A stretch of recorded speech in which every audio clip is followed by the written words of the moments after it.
샬롬. 샬롬. 오늘 주제가 있어요. 주제를 한번 이렇게 주먹을 불끈져도 좋고요. 함께 얘기합시다. 천국 복음. 천국 복음.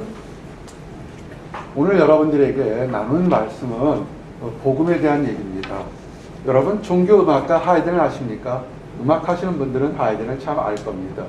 하이든 시대 때만 해도 이 종교라는 것이 굉장히 무게처럼 꽉 눌러서 어떤 예배 음악을 굉장히 장엄하고 엄숙해서 굉장히 멋있긴 하지만 숨 쉴 틈이 없이 이렇게 질국처럼 눌려있을 그런 때였습니다.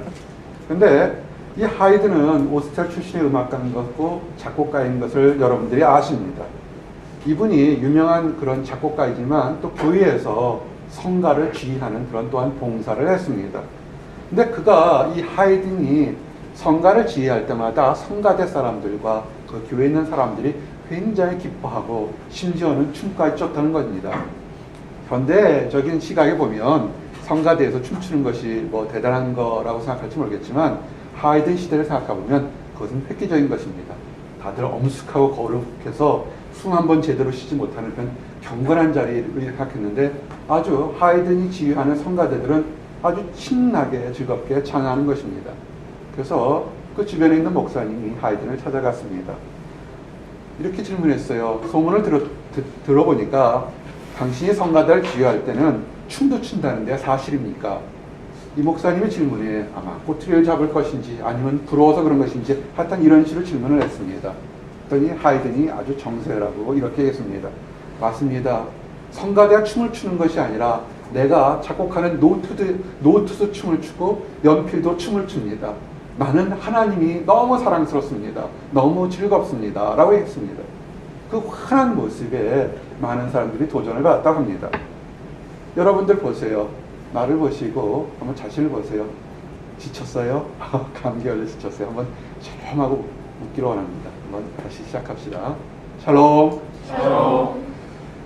여러분의 삶에서 새롭게 되는 것, 내게 고통이 있고 어려움이 있을 때, 답답함이 있을 때 어떻게 이기는지에 대해서 또 혹시라도 주변에 힘들어하는 사람이 있을 때 어떻게 기쁜 소식을 전해주는지에 대한 얘기를 하기를 원합니다. 우리가 찬양도 하고 우리 이영교 사역자가 준비도 했지만 세상의 많은 말로 따뜻하게 위로할 수 있습니다. 그렇지만 그런 것들은 잠깐 후면 사라집니다. 여러분들 세대에 불렀던 유행가들, 내 세대에 불렀던 유행가들, 그때는 사랑과 이별을 나눈 아주 멋진 가사들이 됩니다. 근데 세월이 지나고 나면 사라져요. 그죠? 지나고 보면 왜 그때 그렇게 미친 듯한 열정으로 그 노래를 불렀을까 할 때가 있습니다. 그렇습니다. 세상적인 것은 그 순간에는 이렇게 위로와 소망이 될지 모르겠지만 시간이 지나고 나면 그때 내가 왜 그랬을까? 그런 적이 있었나? 이런 것들이 생각될 겁니다. 아마 여러분 청년 때 가슴 아리하는 그 사랑의 열병이나 이별의 아픔 같은 그런 것도 지나고 나면 그때 그런 것이 있었구나 하는 정도로 또 사라질 때가 있습니다. 청년의 때, 그리고 세상 것들은 지금은 굉장한 것 같지만 지나고 나면 사라지는 것들이 굉장히 많습니다. 근데 정말로 변하지 않는 것, 정말 여러분들이 지금도 기쁘고 앞으로도 기쁘고 여러분 이후에도 기뻐할 것들이 뭐냐면 하나님의 말씀을 전하는 것일 겁니다. 다윗이 훌륭한 것은 뭐냐면 다윗 시대도 다윗은 청년의 시대가 있었고요. 다윗 시대도 그 청년의 시대에 문화라는 것이 있었을 겁니다.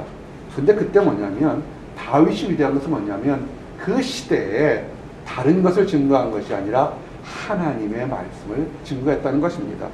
시편 40편 9절에 보니까 내가 많은 회중 가운데에서 의의 기쁜 소식을 전하였도다. 여호와여 내가 내 입술을 닫지 아니할 줄을 주께 아시나이다. 아멘. 좋은 친구 사귀고 싶으세요? 좋은 친구 오래 사귀고 싶습니까? 내 마음이 기쁜 마음으로 늘 지속되기를 원합니까? 그러면 여러분의 입술에 열매를 창조하는 하나님 앞에서 좋고 선한 것을 얘기하는데 세상 것을 얘기해도 좋습니다.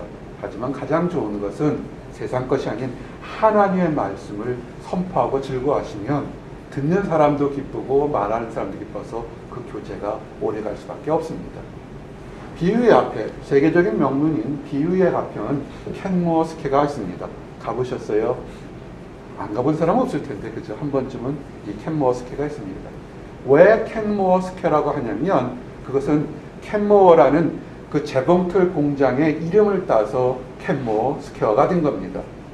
켄모 회사에서 제일 처음에는 재봉틀, 이렇게 우리가 아는 재봉틀을 만들었습니다. 그래서 이제 돈을 많이 벌어서 냉장고를 만들어서 켄모 냉장고, 그 후에 가전제품인 세탁기인 켄모 세탁기, 지금은 켄모 전자제품들이 많이 만들어졌습니다. 그래서 이제 그곳이 우리가 아는 켄모 스퀘어가 된 것입니다. 켄모 회사에서 다양한 종류의 새로운 첨단 재봉틀을 만들게 되면 그것을 팔아야 되지 않겠습니까? 그래서 유능한 세일즈맨들을 많이 고용해서 이렇게 가가호곡을 다니면서 팔도록 했습니다. 그래서 이 외판 사원들이죠. 세일즈맨들입니다. 근데 유명한 다 많은 세일즈맨들 중에서 다른 사람들보다 2배, 3배 이상의 판매 성적을 가진 사람이 있었습니다. 그 실적을 이렇게 받고 사장이 이렇게 유심히 어떤 사람이 그렇게 똑같은 물건을 파는데 잘 파나 이렇게 궁금해했습니다. 근데 이 사람은 그해 올해 판매왕이 되었고 그 다음에도 계속 판매왕이 되었습니다. 그래서 정말 이 사장이 그 사람을 불렀습니다. 여러분, 세상에서 정말 복음을 판매하든 물건을 판매하든 학문을 판매하든 뭔가 이렇게 다른 사람에게 나누는 것을 때 좀 앞서기를 원하지 않습니까? 아멘. 우리 눈빛이 빠딱빠딱해서 10년 후 20년 후에는 내가 이 미국과 한국의 좀 지도자급의 그런 역량을 가진 사람이 되기를 원하는 사람, 눈을 크게 뜨고 이 얘기를 듣기를 원합니다. 사장도 그런 거예요. 누구든지 똑같은 거예요. 기독교 복음을 듣든 학교에서 학문을 듣든 물건을 파든 남들과 똑같은 것을 받았는데 파는 사람인데 이 사람은 다른 사람보다 탁월하게 3배, 4배의 그 판매 실적이 있는 겁니다. 궁금하지 않겠어요? 왜 그런지. 그랬더니 물었습니다. 아니, 당신은 어떻게 그렇게 똑같은 물건인데 어떻게 다른 사람들에게 그렇게 많이 팔 수 있습니까? 이 판매사장이 이렇게 웃으면서 얘기했다는 것입니다. 사장님, 별다른 비결이 있는 것이 아닙니다. 내가 상품을 팔기 위해서 다른 사람의 집에 문을 두드릴 때 그때마다 나는 내가 내 사랑하는 아내와 결혼식했을 때 가장 행복한 순간을 생각하면서 그 집에 문을 두드립니다. 그러고서 얘기를 합니다.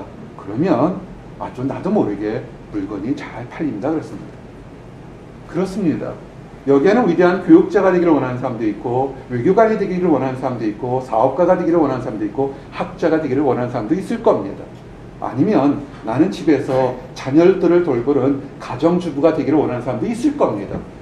그럴 때 여러분의 표정이 그 만나는 사람이 아이가 되든 학생들이 되든 다른 사람들 가장 행복한 모습으로 여러분의 밝은 모습으로 보여준다면 그 받는 사람도 아마 그 준비될 때 다른 모습으로 바라볼 것입니다. 한번 저를 보시고 여러분들이 생각하세요. 여러분이 사장님이 되든 뭐 하든 한번 정말 크게 웃기를 원합니다. 샬롬. 샬롬. 그래요. 이겁니다. 기쁜 마음을 전하게 되면요, 앞에 있는 사람이 그 사람이 우울한 사람이었던 또는 다른 사람이었던 뭔가는 감동하게 됩니다. 그래서 많은 사람들이 기쁜 모습으로 복음을 전하려고 합니다. 근데 문제는 다른 세상 것든 재봉틀, 요새 재봉틀을 안 쓰잖아요. 아마 캔모 스퀘어를 했던 캔모 당시는 재봉틀을 갖추는 것은 아마 그 당시 가정주부의 최고의 꿈일지도 모르겠습니다. 그러나 모든 것은 세상이 변합니다. 근데 정말 변하지 않는 것이 하나님의 말씀이라고 그랬는데요. 이 그릇된 이단들도 사이비 귀신들도 어떻게 하면 사람들을 미혹시키려고 얘기를 합니다. 그래서 하나님께서 우리를 사랑하는 하나님께서 가장 밝은 모습으로 여러분들에게 무엇을 팔기를 원하십니까? 무엇을 알리기를 원하십니까? 한번 생각해 보셨습니까? 그것이 뭐냐면 이사야서 말씀에 이런 거예요. 이사야서 41장 27절 보니까 내가 비로소 시온에게 너희는 이제 그들을 보라 하였노라. 내가 기쁜 소식을 전할 자를 예루살렘에 주리라. 아멘. 구약에 이스라엘 백성 유대인들이 수없이 하나님의 은혜를 체험하지만, 그리고 기적과 이적을 체험했지만 그들의 눈가에는 늘 원망과 질투와 시기가 있어요. 조금만 틈만 주면 이방신들에게 달려갔어요. 화려한 것들을 보려고 갔습니다. 오늘 거울 보셨어요? 우리 장로님들 어떻게 보셨어요? 거울아 거울아 나는 왜 이렇게 이쁜 거야? 거울아 거울아 나는 왜 이렇게 행복한 거야? 하나님 정말 감사합니다. 이렇게 하셨어요? 그렇게 하셔야 돼요. 구약의 백성들이 하나님을 믿는다고 하지만 늘 째진 눈으로 하나님을 바라봤던 겁니다. 그래서 하나님께서 뭐라고 그러냐면 가장 환한 미소로 미웠겠죠. 미운 이스라엘 백성에게도 환한 미소로 너희들 그러지 마라. 때가 되면 너희들에게 이 세상에서 가장 기쁜 소식을 전할 메시아를 예루살렘에 주겠다. 그러니 믿고 기다려라 그랬던 것입니다. 이사야서 이 말씀 바로 밑에 이런 재미난 말씀이 있어요. 내가 먼저 간 사람도 없으며 내가 물어도 그들 가운데 한 말도 대답할 좋은 자가 없도다. 보라 그들은 다 헛디며 그들의 행사는 허무하며 그들이 부어 만든 우상들은 바람이요 공한 것뿐이니라. 아멘. 이사야서 41장 28절 29절 얘기를 했습니다. 기쁜 소식을 주겠다. 예루살렘에 너희들의 말씀을 전할 메시아를 주겠다. 사람들은 안 믿기를 원합니다. 아무리 복음을 주는 것, 복음은 사실은 간단해요. 기쁜 소식 간단합니다. 그렇지만 이 말씀을 전할 때 사람들은 뭔가 특별한 것, 뭔가 나만한 화려한 것을 원합니다. 좀 답답한 얘기가 있어요. 오늘 여러분 주보를 보게 되면 오늘 설교의 주제가 복음 그랬습니다. 원래의 뜻은 기쁜 소식 그래야 돼요. 근데 기쁜 소식 그러다가 보니까 유튜브나 이런 데 치게 되면 이단들이 기쁜 소식이라는 단어는 다 써버렸어요. 내가 그 주제로 설교를 하게 되면 나도 모르게 이단 속에 속할 것 같아서 좋은 단어인데 빼버렸습니다. 천국 복음 그랬더니 그 좋은 단어가 전부 다 또 다른 이상한 사람들이 써버렸어요. 그래서 그냥 복음이 썼습니다. 오해받고 싶은 생각은 없었어요. 그러면서 답답한 거예요. 그렇구나. 악한 것들은 부어만든 우상, 하나님이 안 보이고 눈에 보이는 걸 원하는 거거든요. 그런 것을 보고 기뻐하지만 그런 것들은 다 사라져요. 지금 내가 여러분 청년회 때 막 옳다고 믿는 것에 대해서 정말 진지하게 이것이 과연 진지하게 진실된 복음인지 아닌지 그것을 한번 확인해 보기 원합니다. 내가 이단에 속했거나 그릇된 활동에 속해서 열심을 내는 거, 그러다 나중에 10년 후, 20년 후 하나님의 은혜로 다시 새롭게 구원받을 수 있습니다. 하지만 문제는 뭐냐면 그 사람에게는 그 많은 시간을 낭비했을 겁니다. 우리가 얼마 전에 이런 것을 많이 했어요. 이단들의 모임에 그 신문을 봐서 어떤 이단들에 대한 프로그램을 몇 부작을 다 봤습니다. 그들의 전략이라는 것들. 똑같은 여러분 같은 청년들이었어요. 그죠? 안타깝습니다. 이제는 돌아와서 새롭게 살려고 할 때 문제는 뭐냐면 한 청년이 울면서 이런 얘기를 했어요. 나는 하나님의 은혜로 그 이단 집단에서 나와서 이제 새로운 복음을 접했지만 내가 열정을 가지고 그 다른 사람들 그 무리를 몰아내는 것은 그 잘못은 내가 어떻게 해야 될지 모르겠습니다 하는 것을 울면서 들은 적이 있습니다. 여러분, 복음이 과연 뭔지 아십니까? 언제 예수님이 재림한다든지 우리 교회만이 부활을 받는 자인지 특별한 계시를 알지 못하면 그 계시 풀려하지 못하면 복음 천국 가지 못하는지 그런 거짓말에 속지 마시기 바랍니다. 복음은 아주 간단합니다. 복음은 배운 사람, 가진 사람, 능력 있는 사람만이 드는 것이 아니라 복음은 모든 사람들에게 하나님이 전하는 기쁜 소식이라는 것을 아시길 원합니다. 복음이 뭡니까? 마가복음 1장 1절에 하나님의 아들 예수 그리스도의 복음이니라. 아멘. 복음이요. 그건 뭐냐면 예수 그리스도가 누군지를 알고 깨닫고 즐거워하는 것, 그 듣는 것이 바로 복음인 것입니다. 예수님 당시에도 예수님이 누군지 모를 때 그 당시에 이스라엘 사람들의 정신적인 지도자여 영적인 지도자였던 침례 요한, 세례 요한이 예수님을 가리켜서 뭐라고 그랬습니까? 보라, 세상 죄를 지고 가는 하나님의 어린 양이로다 그랬습니다. 아멘. 무슨 뜻인가요?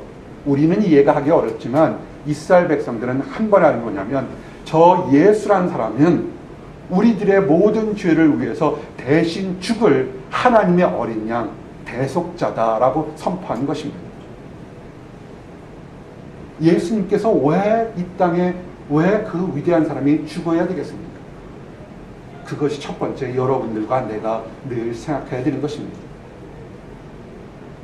수많은 로마 당시에 그 많은 사람들에게도 회개하라 외쳤던 침례에 위한 모든 사람들이 떨면서 요단강에 세례받고 침례받으러 왔던 그 요한도 옥에 갇혔습니다.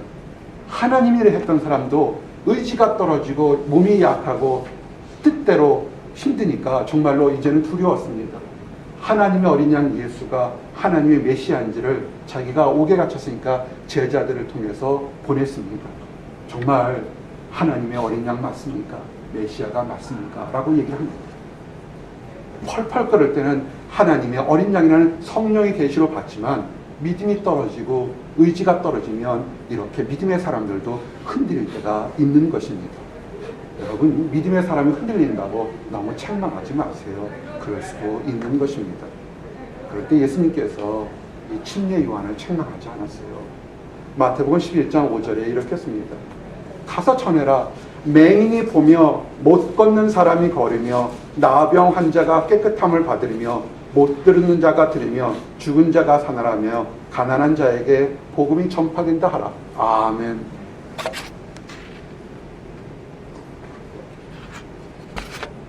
이게 뭡니까? 예수님께서 오셔서 앞을 못 보는 사람이 앞을 보게 되고요, 못 듣던 사람이 듣게 되고, 영적으로 또는 육체적으로 죽었다는 사람이 살아나는 걸 봤습니다. 이런 건 누가 하겠습니까? 하나님의 아들 예수님만이 할 수 있는 것입니다. 다른 거 보지 마세요.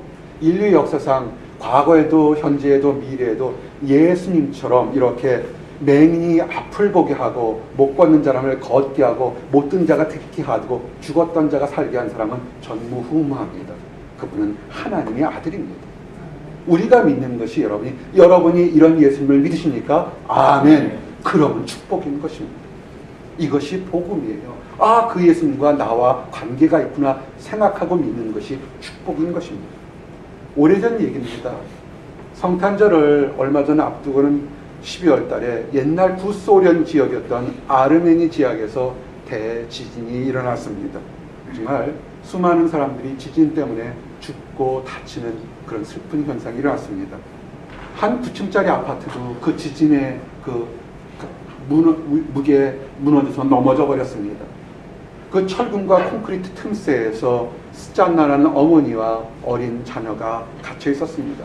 4살 난 딸 아이가 가까스로 그 콘크리트 지붕 사이와 철근 사이에 끼어서 겨우겨우 생명을 건졌던 것입니다. 그런데 정말 생명은 건져서 있었지만 나갈 틈은 없었습니다. 정말 이제는 지진이 끝나고 나서 구조대가 와서 우리 모녀를 구해줄 줄 알았지만 너무나 큰 지진 때문에 사람들이 쉽게 접근할 수가 없었습니다.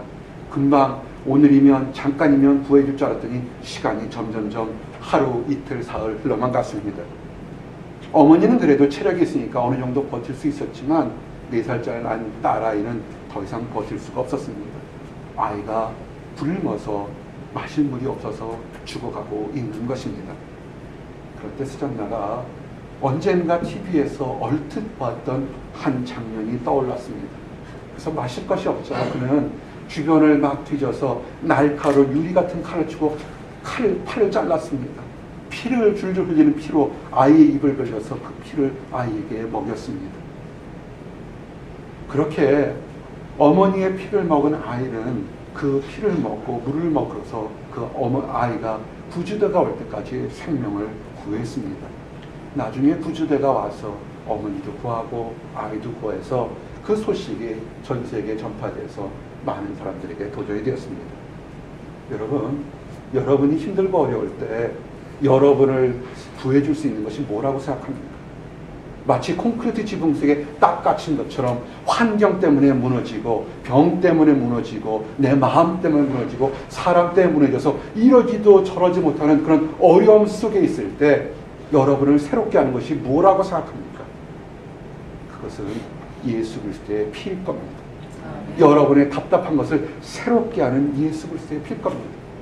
그래서 예수님께서 이제는 십자가를 지기 전에 마지막으로 모든 제자들을 불러놓고 주의 만찬을 하게 됩니다. 마지막 말씀, 이제 제자들에게 가장 위대한 설교 중에 한 말씀이 뭐냐면 마태복음 26장 27절 28절 보니까 또 잔을 가지사 사례하시고 저에게 주시며 가라사대 너희가 다 이것을 마시라. 이것은 죄사함을 얻게 하려고 많은 사람을 위하여 흘리는 바 나의 피 곧 언약의 피니라. 아멘. 세상 죄를 지고 하는 하나님의 어린 양으로 하셨던 예수 그리스도가 나와 여러분을 위해서 그리고 이 당시에 있는 사람들, 앞으로 있는 모든 사람들에게 흘리는 피, 그 피를 우리가 얻을 때만 우리가 죄사함과 용서를 받는 그런 축복이 된다는 사실을 아시기를 원합니다. 여러분들이 이 외에는 복음이 없습니다. 예수 그리스도의 피 외에는 복음이 없습니다. 다른 것들은 거짓된 것이고 다른 것들은 스쳐 지나가는 것들입니다. 내가 교회를 오래 봉사했거나 내가 섬기를 재물을 많이 바쳤거나 내가 어떤 봉사를 했거나 그것은 예수 그리스도를 만난 이후의 일이지 그것으로 인해서 구원받는 것은 아닙니다. 만약에 내가 혹시라도 예수님과 관계가 잘못되어 있거나 아니면 하나님을 안다고 하면서도 그릇된 길, 헛된 생각을 했다면 여러분 따라하시기 바랍니다. 회개하라. 회개하십시오. 그릇된 생각에 빠져 있었거나 그릇된 행동을 했거나 잘못된 것이 있다면 회개하고 여러분을 새롭게 하는 것은 여러분의 의지도 아니고 행동도 아니고 하나님 앞에서 회개하는 것입니다. 예수님께서 뭐라고 복음을 전했냐면 마가복음 1장 15절에 이르되 때가 찼고 하나님의 나라가 가까웠으니 회개하고 복음을 믿으라 하시더라. 아멘. 회개가 있어야 복음을 받을 수가 있는 것입니다. 여러분 배를 타고 항해하는 항해사가 있는데 선장은 있을 겁니다. 이렇게 보니까 선장이 보고 항해사가 보니까 앞에 암초가 있습니다. 그대로 가게 되면 그 암초에 부딪힐 수밖에 없을 겁니다. 어떻게 하겠습니까? 잘 이해가 안 되면 내일 콜럼버스 데이인데 요 보스턴 밖으로 나가보면 이 보스턴 밖에 수많은 암초들과 등대들이 있는 것을 발견하게 됩니다. 수없이 많은 큰 배들이 오는 것을 보게 됩니다. 정말 크고 작은 암초들이 보스턴 해안가에 잔뜩 있어요. 어떻게 하는지를 잘 보시기 바랍니다. 암초가 보이는 암초와 보이지 않는 암초가 있기 때문에 그 암초 앞에 항상 등대들이 있습니다. 그러면서 불빛을 비치면서 그 선장이나 항해사에게 이대로 가면 부딪히니까 피해서 돌이키라고 이렇게 얘기를 하고 있는 것입니다. 앞에 힘들고 어려워 있으면 돌이키십시오. 돌이키는 것이 뭐냐면 그것이 회개하는 것입니다. 여러분의 삶에서 지금 내가 답답하고 어렵고 뭐가 문제가 있으면 회개하십시오. 언제 회개한 적이 기억이 없다면 그것이 바로 문제가 될 것입니다. 그릇된 사람들이 있어요. 한 번 예수를 영접할 때 한 번만 회개하면 평생 동안 회개하지 않아도 된다는 이상한 가르침을 갖는 사람들이 있습니다. 그거 잘못된 것입니다. 하나님을 영접할 때 받는 회개와 일상생활에 또 무엇 잘못한 것이면 발을 닦듯이 회개를 해야 되는 것입니다. 여러분 회개를 누구한테 한다고 가르쳤습니까? 잘못된 것이 있으면요 그냥 하나님 잘못했어요 하면 되지 않습니다. 회개는요 하나님께 하면서 하나님께 하고 나서 회개한 것을 인정받는다면 또 할 것이 두 군데가 있습니다. 내 자신에게 상대방에게 해야 되는 것입니다. 즉 회개는 하나님께 내 자신에게 또한 내가 가해자라면 피해자에게 하는 것입니다. 한국 교회가 기형적으로 되는 경우에 하나 일하지 뭐냐면 수없이 세상 속에서 잘못을 하고 있는데서도 교회만 오면 하나님 잘못했습니다. 나 회개합니다. 그러고서는 스스로 포장해서 나 용서받았다고 돌아갑니다. 내가 누구를 때려서 누구를 가해줘서 잘못해서 그 사람은 지금 아파하고 있는데 나는 즐거워한다면 그것이 진정한 회개라고 생각하십니까? 우리가 얼마 전에 조금 전의 경우처럼 이단에 빠져서 열심으로 인해서 다른 청년들을 데려다가 그 이단에 빠져놓고 자기는 나와서 하나님을 다시 발견했을 때한 그 청년의 고백이 진정한 회개입니다. 나는 이제 복음을 듣고서 새롭게 됐는데 내 잘못으로 인해서 그 이단 속에 빠져있는 청년 때문에 내가 가슴을 아파합니다. 어떻게 알고 가슴을 치는 것이 있어야 됩니다. 아니요, 한 단계 더 나가야죠. 그 청년을 다시 끄집어내줘야죠. 우리가 아는 유명한 부흥사이자 복음 증거가인 무디 목사님이 있습니다. 이 보스턴에 태어나서 정말 배운 것이 없지만 정말 하나님 안에 잡혀서 세상을 변화시켰던 무디 목사님. 시카고에서 활동을 많이 했습니다. 시카고에서 복음을 전했습니다. 그 큰 부흥 집회가 은혜롭게 끝났습니다. 그때 한 청년이 회사원이 찾아왔습니다. 목사님, 오늘 말씀을 통해서 제가 하나님 안에서 회개하는 마음과 잘못을 깨달았습니다. 하나님, 그런데 목사님, 그런데 내가 한 회사에 회계를 담당하는 업무를 담당하는 사람입니다. 회계를 업무를 담당하다 보니까 목돈이 들어와서 나도 모르게 일불 쓰다 보니까 그 돈이 1,500분에 되는 돈을 내 멋대로 썼습니다. 내가 이제 그 잘못한 것을 깨달았습니다. 근데 지금은 그 1,500불을 다시 갚으려고 했더니 내 월급으로는 1,500불이 되지 않습니다. 내가 장사를 해서 그 1,500불을 다시 갚으면 되지 않겠습니까? 목사님, 어떻게 생각하십니까? 이렇게 신앙 상담을 요청했던 겁니다. 여러분, 이럴 때 어떻게 하겠습니까? 이 청년은 분명히 말씀을 듣고 내가 잘못한 것을 깨달았습니다. 그리고 내가 잘못한 것에 대해서 변상하려는 의지도 있었습니다. 근데 무디 목사님이 뭐라고 그랬냐면 이 청년에게 훔친 돈으로 장사를 해서 그 차액을 다시 변상하려는 것은 그 자체가 옳은 것이 아닙니다. 우선 있는 남은 돈으로 우선 다 돌려주고 당신이 잘못한 것은 잘못했다고 가서 얘기를 해야 되는 것입니다. 청년이 부르르 떱니다. 큰 범죄잖아요. 그죠? 무디 목사님 당시에 1,500불은 지금 한 15,000불 정도 되는 돈이에요. 아마 그 정도 될 겁니다. 근데 내가 용기가 없습니다. 그래서 무디 목사님이 그 청년을 데리고 사장을 찾아갑니다. 자초지종을 다 얘기합니다. 이 청년이 잘못했습니다. 그래서 잘못한 것을 알고서 이렇게 용서를 구하러 옵니다. 그랬더니 이 사장이 얘기를 합니다. 나는 몰랐습니다. 회사에서 회계를 담당하는 사람을 철저하게 믿었기 때문에 나는 그 사실이 돈이 빠진 것을 횡령한 것을 몰랐습니다. 그러나 이렇게 찾아와서 용서를 구하니까 나도 기쁘고 그 청년을 용서하겠습니다. 그래서 너그럽게 용서해줬다는 얘기가 있습니다. 여러분, 회개라는 것은요, 입 밖에서 금방 나오는 것이 아니라 우리의 삶 자체가 잘못 봤으면 돌이키십시오. 돌이키시기를 원합니다. 늘 반복적으로 하면서 회개한다고 입으로 얘기하면서 그 자리에서 돌이키시기를 원합니다. 근데 왜 회개가 그렇게 어려우냐면 그들이 하나님 안에서 제대로 진리의 말씀을 잡고 있지 못하기 때문에 자꾸만 회개하는 것처럼 같지만 계속해서 그릇된 길로 갈 수밖에 없는 것입니다. 복음의 길을 잡았어야 되는데 엉뚱한 걸 잡고서 나는 회개합니다 외쳤던 겁니다. 참된 길이 뭡니까? 요한복음 14장 6절이에요. 예수님께서 얘기하시면 예수께서 이르시되 내가 곧 길이요 진리요 생명이니 나로 말미암지 않고는 아버지께로 올 자가 없느니라. 아멘. 그런 겁니다.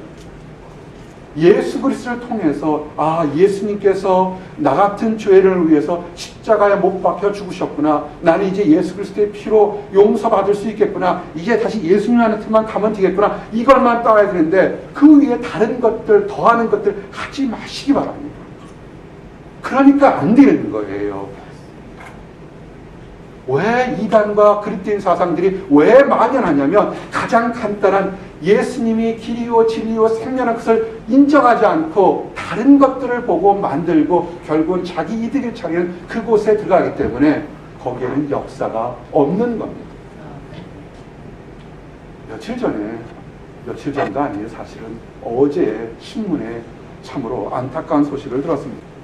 뉴욕 데일리 뉴스에서 나왔던 글을 읽는데 프란치스코라는 그 69세 먹은 할아버지와 그의 부인인 레지나 무무리아가 70 먹은 할머니가 아마 그들의 인생의 노년에서 브라질로 여행을 갔습니다.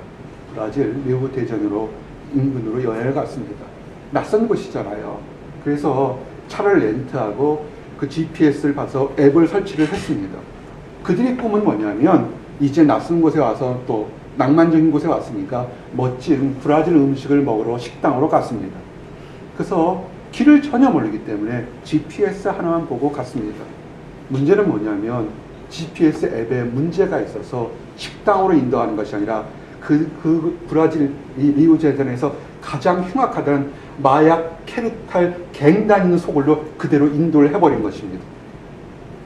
차가 그 갱 다니는 것들은 경찰들도 가지를 않는다는 것이에요. 근데 노부부가 아무 거리낌 없이 그대로 그 갱 다니는 소굴 들어가니까 어떻게 되냐면 갱단들이 그냥 총을 쏴버렸어요. 할머니는 즉사했습니다. 할아버지는 굉장히 많은 총알을 맞고 겨우 나중에 자추점을 이겨서 생명만 구했습니다.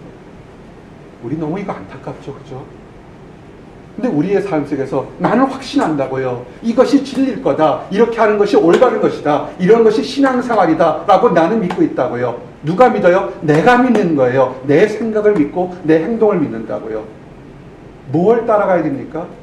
내 생각이 아니라 하나님 말씀을 가져야죠. 내가 곧 길이요 진리요 생명은 그릇된 길을 가니까 나의 열심이나 행동이 나중에 어긋나는 겁니다. 복음은요 어려운 것도 아니고 복음은 까다로운 것도 아닙니다. 내가 인정하지 못하기 때문에 어려운 것입니다. 사람들이 무언가를 좀 더하기를 원해서 내가 남보다 다르게 저 사람은 구원받지 못해도 나만큼은 구원받기를 원하는 그런 우쭐한 것이 있었어요. 비둘기 한 마리 예물 드릴 때 나는 송아지 1000마리를 드리는 예물들, 남들 걸어갈 때 나는 마차를 틀고 예물을 드리는 것들, 뭔가 화려한 나만을 위한 것을 원했지만 예수님은 그러지 않았습니다. 예수님이 이 땅에 뛰어난 사람, 가진 사람들, 건강한 사람들을 왔습니까?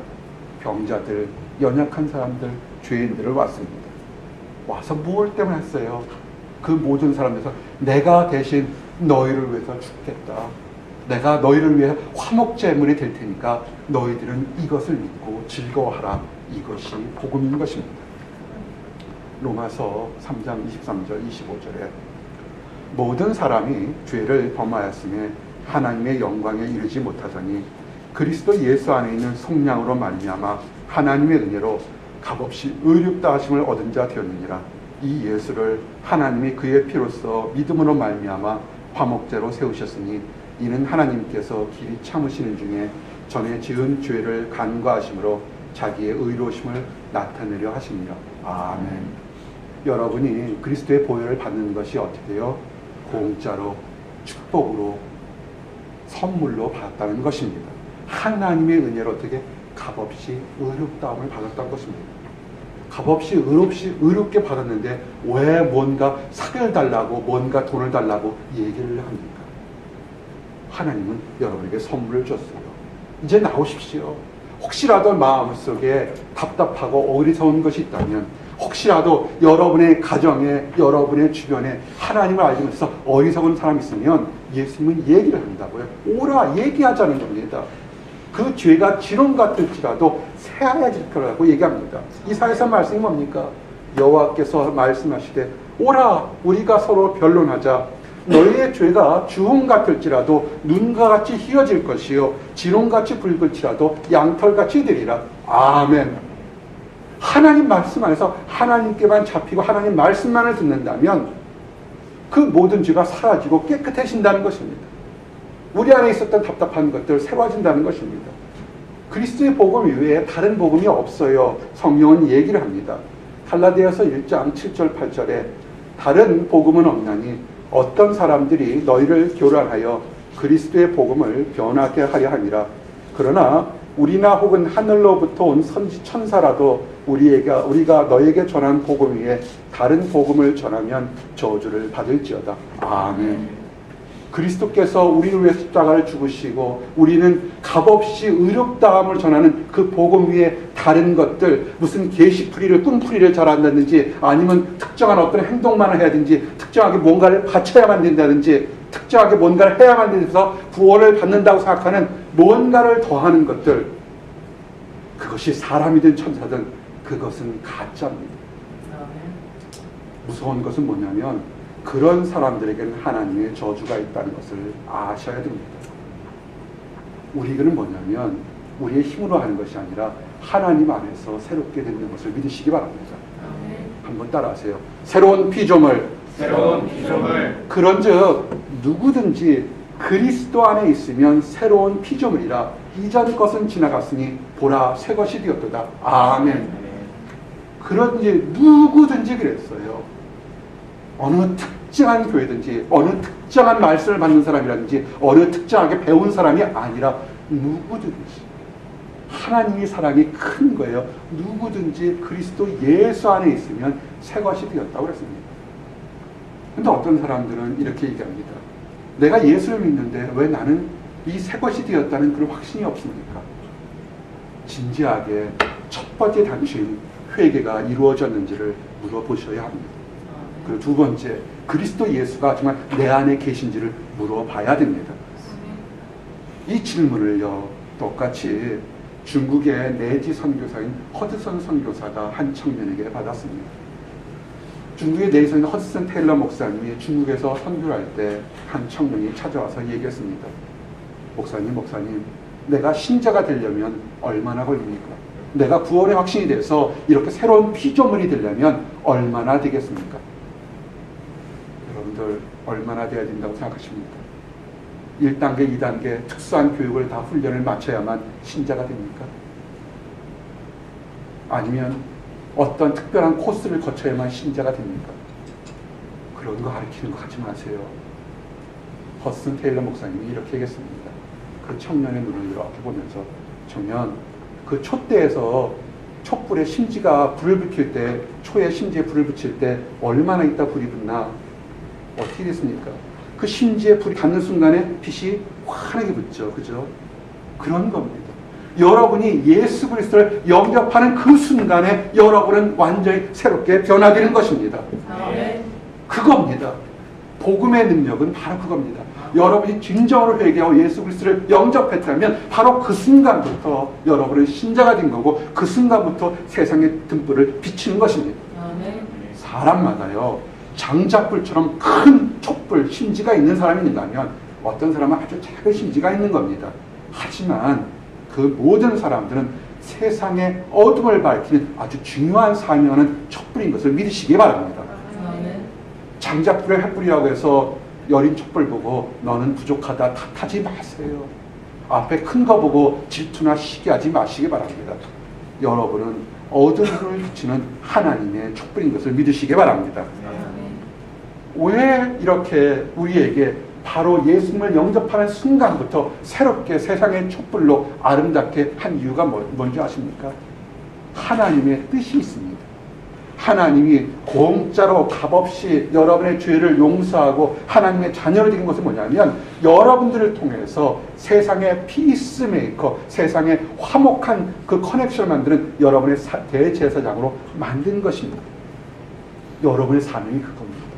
에베소서 2장 12절 13절 보니까 그때 너희는 그리스도 밖에 있었고 이스라엘 나라 밖에 사람이라 약속의 언약들에 대하여 의인이요 세상에 소망이 없고 하나님도 없는 자이더니 이제는 전에 멀리 있던 너희가 그리스도 예수 안에서 그리스도의 피로 가까워졌느니라. 아멘. 복음은 뭐냐면요, 내가 이전에는 세상 속에서 취이고 두려워하고 답답하고 내가 어떻게 해야 될지 막 좌충우돌할 때, 어떤 때는 된 것 같고 어떤 때는 행복한 것 같고 어떤 때는 슬퍼지고 막 이럴 때, 그런 거 말고 예수 그리스도 피가 내 안에 보면 그 순간부터 만군의 하나님이시고 천지자주하신 하나님과 어떻게 가까워지게 되는 겁니다. 하나님이 가까워지고 하나님이 나에게 친구가 되면 됩니까? 내게 소망이 생기게 되는 겁니다. 하나님을 나의 친구요, 나의 주님이요, 나의 구원자 됐기 때문에 내 안에 기쁨, 소망에 환하게 웃을 수 있는 겁니다. 그래서 누구든지 그 앞에 사람이 친구이든 멀든 마치 연애할 때 결혼식에 들어갈 때 환한 신부의 웃음처럼 내가 그 사람에게 나에게 해도 환하게 웃으면서 나의 사랑을 전달할 수 있는 것입니다. 따라하세요. 소망을 굳게 잡자. 소망을 굳게 잡자. 힘들어하지 마세요. 지금 여러분이 남보다 못하든 어렵든 아예 힘들어하지 마시기 바랍니다. 여러분은 하나님과 가장 가까이 있는 가장 귀한 사람입니다. 아멘. 하나님께서 예수 그리스도의 피로 우리가 천국에 들어갈 수 있고 지성소에 들어갈 수 있는 언약의 담대함을 우리에게 줬던 겁니다. 히브리서 10장 19절 말씀처럼 그러므로 형제들아 우리가 예수의 피를 힘입어 성소에 들어갈 담력을 얻었나니 아멘. 예수의 피로 우리는 성소에 하나님 앞에 갈 수 있는 그런 특권을 가진 것입니다. 이제 말씀을 정리하고자 합니다. 여러분이 다른 거 보지 마시고 오직 예수님만을 바라보기를 원합니다. 하나님의 사랑만을 바라보기를 원합니다. 예수 그리스도가 십자가에 우리를 위해 흘린 피로 해서 우리는 죄 용서함을 받았고 하나님 앞에 나갈 수 있는 특권과 의무를 우리에게 가진 것입니다. 누구든지 값없이 받은 것입니다. 더하지도 말고 뺄 것도 없습니다. 우리에게 원하는 건 뭐냐면 천사들이 할 수 없는 것이 있습니다. 천사들도 할 수 없는 것이 뭐냐면 세상 모든 사람들에게 이 기쁜 소식 복음을 전파하는 것입니다. 여러분의 가정에 여러분의 부모나 형제나 자매들에게 하나님이 당신을 사랑하셨고 예수 그리스도가 당신을 위해서 죽으시면서 모든 죄가 용서받았다는 기쁜 소식을 전하기를 원하는 겁니다. 사랑하는 친구에게 하구들에게. 마가복음 16장 15절에 또 이르시되 너희는 온 천하에 다니며 만민에게 복음을 전파하라. 아멘. 근데 하나 아실 것이 있습니다. 이 만민에게 복음을 전할 때 기쁜 소식이지만 악한 것들은 이 기쁜 소식 전하는 것을 방해하고 회방하고 싫어합니다. 때로는 복음 전할 때 순탄하게 복음의 역사가 전달되기도 하지만 때로는 힘들고 핍박도 하고 어려움이 당할 때가 있습니다. 그거 두려워하지 마시기 바랍니다. 사도행전 20장 24절 사도 바울의 고백처럼 내가 달려갈 길과 주 예수께 받은 사명 곧 하나님의 은혜의 복음을 증언한 일을 마치려 하면은 나의 생명조차 조금 더 귀한 것으로 여기지 아니하느니라. 아멘. 그렇습니다. 우리가 힘들 때 우리의 생명조차도 귀하지 않게 쭉쭉 달려가세요. 좋은 날도 있지만 힘든 날도 있을 겁니다. 하지만 이렇게 하나님 안에서 내가 구원의 기쁨을 가지고 복음을 전하고 달려가게 되면 여러분들에겐 이 세상 사람들이 받지 못하는 하나가 있습니다. 면류관이 있습니다. 하나님 주시는 상이 있습니다. 고린도전서 9장 23절에 이기기를 다투는 자마다 모든 일에 절제하나니 그들은 썩은 승리자의 관을 얻고자 하되 우리는 썩지 아니할 것을 얻고자 하노라. 아멘. 그래서 여러분들 앞에서 더욱더 축복된 곳에 나아가기를 원합니다. 그리고 마지막으로 이 말은 전하고 싶지 않는 말 중에 하나가 됩니다. 하나님의 은혜를 체험하고 하나님의 구원의 확신을 경험하고 나서도 그릇된 사상에 잡히거나 아니면 욕심 때문에 다시 세상으로 돌아가는 정말 안타까운 사람들이 가끔 있습니다. 이 사람들 도와주기를 원합니다. 다시 하나님의 은혜를 맛보고서도 세상에 돌아가게 되면 그들의 삶이 참으로 힘든 것입니다. 베드로후서 2장 20절에서 22절 이렇게 되어 있습니다. 만일 그들이 우리 주 되신 구주 예수 그리스도를 알므로 세상의 더러움을 피한 후에 다시 그 중에 얽매여지면 그 나중 형편이 처음보다 더 심하리니 의의 도를 안 후에 받은 거룩한 명령을 저버리는 것보다 알지 못하는 것이 도리어 그들에게 나으니라. 참된 속담에 이르기를 개가 그 토하였던 것에 돌아가고 돼지가 씻었다가 더러운 구덩이에 도로 누웠다 하는 말이 그들에게 응하였도다. 아멘. 사랑하는 성도 여러분, 여러분이 복음 안에서 소망으로 굳게 잡혀야 될 것이 이유가 여기 있습니다. 악한 것들이 여러분이 하나님 안에서 거룩해진 것을 알고 무슨 수단을 써서라도 그릇된 길로 미혹하려고 하게 됩니다. 그것이 마치 미혹된 곳에 가게 되게 되면 개가 토했던 곳에 돌아가는 것과 같은 슬픈 일이 되게 되는 것입니다. 그런 일이 있기를 원합니다. 그런 일이 전혀 일어나지 않기를 원합니다. 기도하시겠습니다. 하나님 감사합니다. 우리에게 그리스도 예수만이 참된 구원의 복음이라고 증거하게 하시니나 감사합니다. 그리스도의 예수의 피로 인하여 우리가 값없이 구원을 받았습니다. 의롭게 되었습니다. 이 즐거움으로 이제 세상에 나가서 소망을 갖고 살 수 있도록 인도하여 주시옵소서. 우리 주변에 하나님을 알지 못하거나 안다고 하면서도 그릇된 길을 가는 사람들에게 참된 복음이 무엇인지를 알려줄 수 있도록 인도하여 주시옵소서. 감사합니다. 예수 그리스도를 받들어 기도했습니다.